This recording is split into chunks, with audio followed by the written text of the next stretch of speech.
Nous terminerons avec Henri Vigneault, médium spirit et clairvoyant, qui vous fera part de ses anecdotes extraordinaires autour des odeurs. De la violette à l'eau de Cologne, en passant par l'odeur de brûlé, vous percevrez à quel point les odeurs peuvent jouer un rôle essentiel dans le processus médiumnique.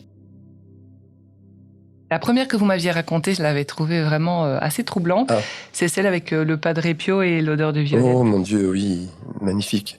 C'est-à-dire que j'ai une amie qui est décédée maintenant, malheureusement, et assez jeune, 44 ans, qui s'appelait Nicole, et une très bonne médium, puisqu'elle fut décorée en son temps par Gaston Defferre pour avoir retrouvé des enfants à l'époque, qui avaient disparu depuis environ 3 mois.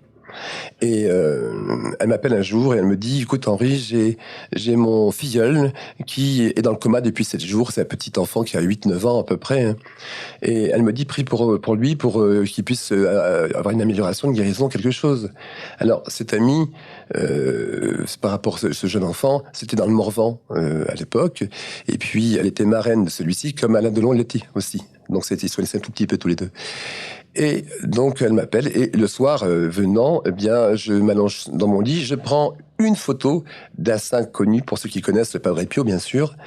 Et là, je demande, sur le plan spirituel, que l'enfant sorte tout de suite du coma rapidement, ou qu'il décède, mais qu'il y ait une délivrance familialement pour tout le monde, bien sûr, évidemment.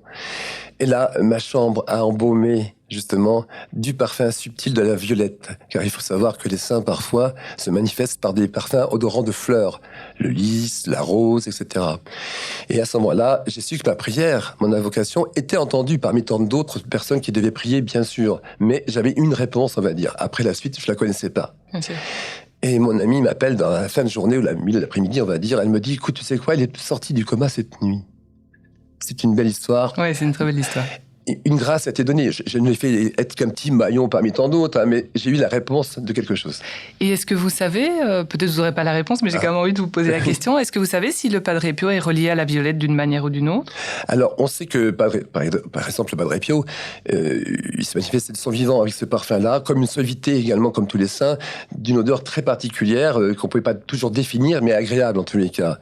On sait que c'était aussi, alors, je l'ai dit à l'instant, la rose parfois, mais depuis son départ terrestre, comme bien d'autres saints, oui, il se manifeste aussi par ces parfums-là, avec une raison d'être. J'ai eu d'autres expériences avec lui dans le passé, oui. Ok. Vous m'aviez aussi parlé de la poudre de riz de votre grand-mère. Oui, c'est-à-dire que ma grand-mère est partie de ce monde il y a bien 30 ans, 30 ans à peu près. Alors, j'aimais beaucoup la maman de maman, bien sûr, et une de mes sœurs était très très proche de mes grands-parents. Elle allait les voir assez régulièrement, on va dire. Et peut-être environ, moi je dirais, vous voyez, 20 ans plus tard, grosso modo, hein, je suis à Paris, ma famille étant entre Charente-Maritime à Royan. Et un après-midi, j'ai une odeur brusque, je suis seul à la maison, une odeur brusque de poudre de riz au niveau olfactif, justement. Et là, je dis, tout de suite, j'ai pensé à ma grand-mère. Parce que ma grand-mère mettait tous les jours sa poudre de riz. Voilà, comme des personnes âgées à une époque, bien sûr. Et j'en parle à maman le soir. Elle me dit, mais c'est incroyable, ta sœur a eu dans l'après-midi le même phénomène. Donc, elle nous a donné, à tous les deux, ce lien, double manifestation, qui appuyait bien sa présence, vous voyez. Excellent. Comme quoi, vous voyez, c'est à côté de nous. Oui, oui. Oui. Je reviendrai un petit peu après sur les exemples, mais est-ce qu'il y en a un que vous avez, vous, envie de partager? Il me vient tout de suite à l'esprit. Un jour, j'étais en public, j'avais demandé à une association où j'ai débuté il y a très longtemps à Paris, j'avais demandé à ce que l'on fasse une soirée régulièrement, en tous les cas, dans ce centre, justement, uniquement des contacts médiumniques spirites. Et non pas que mélange pour certaines personnes, de clairvoyance, etc. Bon, non, vraiment spirit. Et c'était le but de l'association du départ, hein, voilà. Donc je voulais un peu recadrer les choses, si vous voulez. Donc ça avait été accepté au niveau du bureau à l'époque. Et le jour J en question, à la première, je suis en public avec les gens devant moi. Et je capte un défunt sur une personne. Et au bout pas longtemps après, je dis à la personne en face de moi, excusez-moi, je vais reprendre le contact, votre parent est toujours présent, mais il m'arrive un phénomène qui n'a rien à voir. Et au même moment, j'ai autour de moi un parfum de rose extraordinaire. Et je sens d'un seul coup cette odeur de rose qui part devant moi. Et je demande à l'assistance, je demande s'il y a des gens qui sont un peu plus sensibles, si quelqu'un parmi vous, ou plusieurs personnes, sentent le parfum. Alors je vois 2-3 mains qui se lèvent. Et au même moment que les 2-3 mains se lèvent, eh bien, autour de moi, cette odeur devient encore plus forte. Et là, toute la salle a senti l'odeur. C'est un phénomène extrêmement rare, vous voyez ? Wow. Et là, tout le monde a pu sentir ça. Ça s'est dissipé progressivement. Mais la conclusion de ça, c'est quoi? C'était l'encouragement à ma décision de revenir aux fondamentaux, spirituellement, par l'au-delà. Et après, j'ai repris le contact avec la personne, bien sûr. Justement, parce que quand je vous ai écouté, je me dis, s'il y a peut-être des auditeurs, des auditrices qui là vous entendent et se disent, mais moi j'ai déjà eu aussi des expériences avec les odeurs, mais j'arrive pas foncièrement à les interpréter. Qu'est-ce que vous leur diriez? Qu'est-ce que vous pourriez leur conseiller? Parce que vous avez dû faire, vous, quelque part, un cheminement pour comprendre peut-être ce que les odeurs avaient envie de vous dire. Alors, quand on parle de médiumnité olfactive, justement, on parle également, bien sûr, là on parle de phénomènes positifs, mais ça peut être aussi négatif, il faut savoir ça Bien aussi. sûr. Hein. Voilà, ça peut aussi être par rapport à des esprits pas très bons, qui sont dans un lieu, par exemple, qui donnent des odeurs de putréfaction, d'odeurs assez bizarres, comme à une époque j'avais eu un esprit... on va dire squatter chez moi, pas dégagé, pas évolué, et qui me donnait des odeurs d'alcool, de vin. C'était vraiment très désagréable. Ça s'arrêtait le phénomène quand j'étais en consultation, mais seul, ça revenait, vous voyez, avec une présence parfois. Donc j'ai prié, j'ai invoqué, bon, ça s'est dégagé autour de moi en tous les cas. Non, ça existe aussi, il faut le savoir.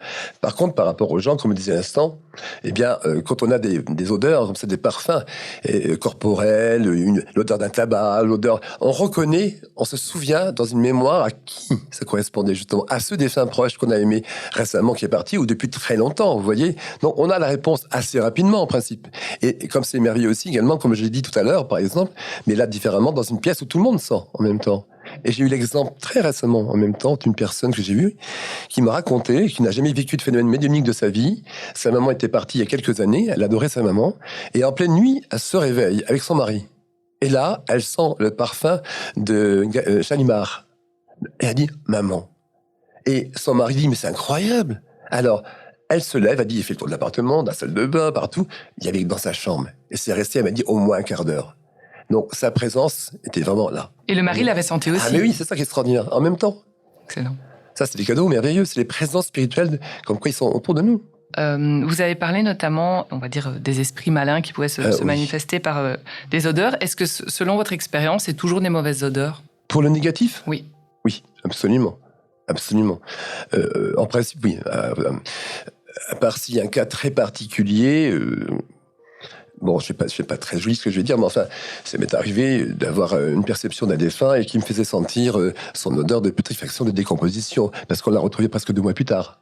Okay. Vous voyez, et j'avais compris dans l'instant même qu'on l'avait retrouvé plus tard par rapport à l'information. Vous voyez, par exemple. Bon.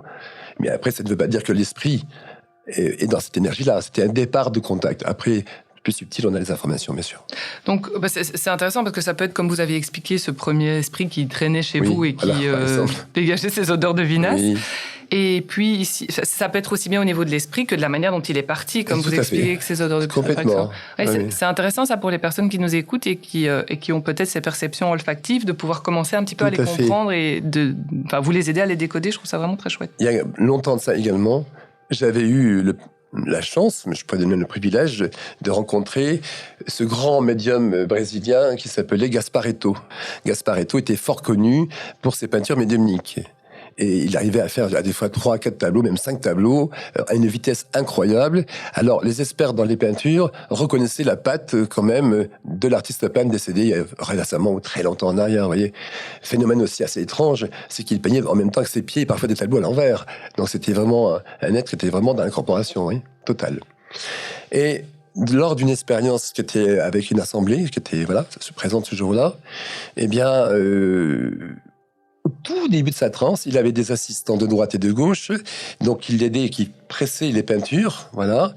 Et c'était étonnant parce que ses mains touchaient les peintures différentes et on pourrait dire que ça fait du cacadois par rapport aux couleurs mélangées. Ben non, sur la toile, non. C'est ça qui est extraordinaire aussi, ça, comme phénomène physique. Oui, tout à fait. Et là, à ce moment-là, au tout début, j'ai une odeur autour de moi d'éther. Et ça, c'est pas rare au niveau des esprits aussi, des manifestations, de l'éther. Et là, quelqu'un d'assistance dit, mais c'est curieux, ça sent l'éther. On était plusieurs, pas tout le monde, à sentir cette essence-là d'odeur, on va dire. Eh bien, ça, c'est les présences spirituelles.